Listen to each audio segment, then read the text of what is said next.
Hey everybody, this is Mike at Absorb Self-Reliant. Today I'm going to be working on a little small project. I've been creating a few knives here and there, doing some custom knives for people. I've kind of kept it down low for the last year, not something that I've really pushed out. Recently I have taken a step to bump that up until I got a little more comfortable with the knife making skill and stuff, and making sure that the stuff that I would be working with would be a little better than some of the older stuff that I've worked with. I've made several custom knives. I don't really advertise anything. People have came to me. I made a lot of them just out of old, more or less folk craft, things like that.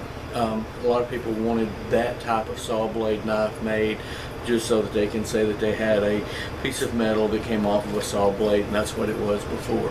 But I've also been working with tool steel, been working with 01, 02, and some of the other higher carbon steels and some of the lower carbon steels as well. Some stainless, and I've gotten a set of knives that I have designed that are for bushcraft / survival.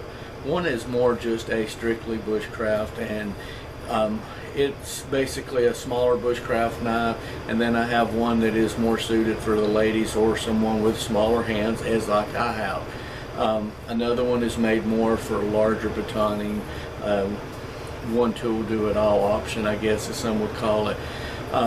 There's 4 designs with it. There's a wolf, there's the timber wolf, wolf being more just your standard bigger, higher end knife for, you know, everyday tedious task, and then one for those that like the larger, well, it's not quite that large, but one of the larger knives. I haven't shown any of those, and I won't be showing any of those until I switch it over. The name of the company that I have switched my knives over to is actually Hawk and Wolf Blades. Good friend of mine, Donnie Pavlini, had helped me out with that. I appreciate it, Donnie. The work that you did for the logo was just unbelievable. I really liked it. I told him what I was looking for. He put that into what I was needing. So it's not really a big update or anything like that. It's not a big super secret or anything, but you will see a lot of stuff, and I'm going to create a different channel just specifically for knives and things like that, so I can kind of separate those over. I'll still do my old custom knives that I do, just what you can do at home without having to have a large setup or a large shop and stuff, because I understand that's how I learned to do it, was watching you guys, watching every video I can, talking with anybody that I could find. So I'll still continue to keep that. But with that tradition kind of flowing in, I'm going to show you some of the tricks that I have learned today with keeping up with patterns. Getting one that is more durable than just cutting it out on a piece of paper and just leaving it. So stick around, we're going to get into that. It won't take very long to do it. It's not a large process of anything like that, but it's kind of neat and it's understanding, and it'll give you a better understanding of how to keep up with a specific knife if you decide to make one for a friend just like you have. So thanks, and stick around.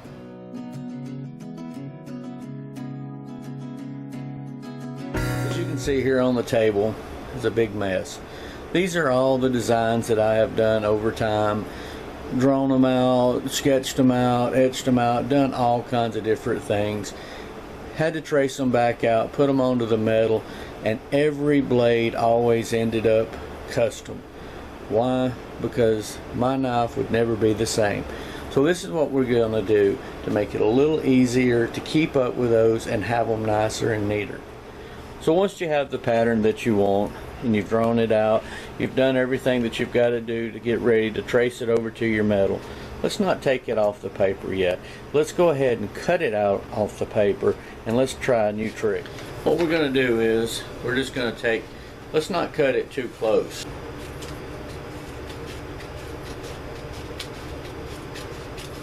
What I have here, some of you that's been watching some of the boxes that I made, this here is some 1/4 inch plywood. It's a very nice, good, thick piece of plywood. We're going to cut it out a bit. Your pattern traced up to here, because you're going to need this part later. So let's go ahead and get that put in and know about what we need. So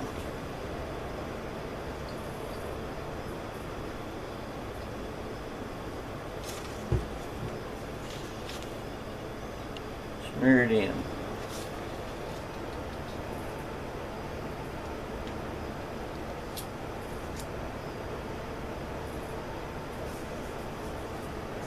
Press it in. And what type of glue that you use to depend on how long it takes to dry. This here should be good and set within the next 10 minutes, maybe even less than that. So just whatever glue you use, know the drying time on it. All right, once you've gotten them where they've dried down and they've cured out to what your standards would be, that's cured, go ahead and take them and break them down into smaller pieces as I've done now. Now that we've gotten that down, let's go ahead and take and run it through the little bandsaw over here.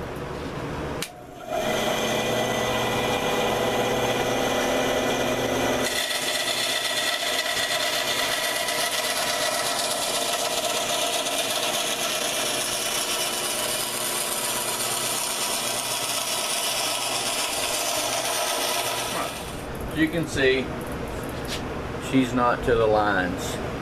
Notice down through here, and then as we come on into here, I want to save that because I want this as smooth as possible, and I also want it to be as precise as possible.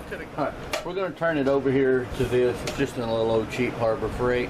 Like I said, I still have some of the old tools that I want to keep to do in the shop, just for guys that don't want to go spend tons of money and not take you to the other shop. Now we're going to turn it on. There's a metal one on this one right here. It's fine for what I'm doing. I'm not going to change it out. I can erase it out. So we'll get started with it.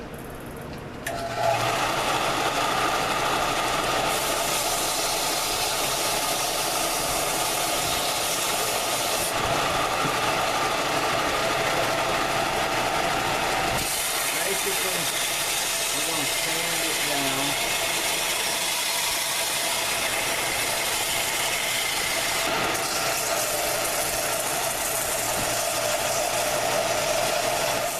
Now, each one of these here have places that I'm going to put for bits.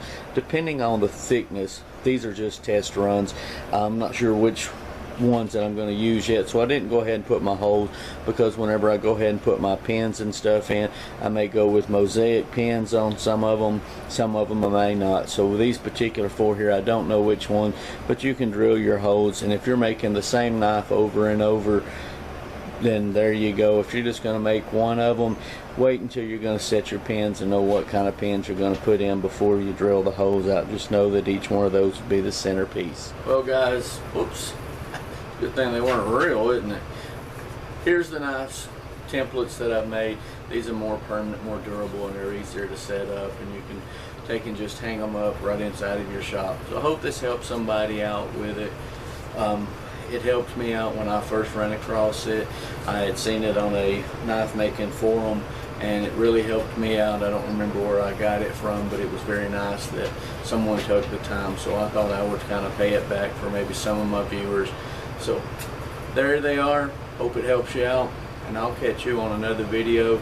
I appreciate each and every view that I get, comments. I've got some very loyal subscribers, and I've got some very good friends that I have made off of this right here. So we'll catch you on another video.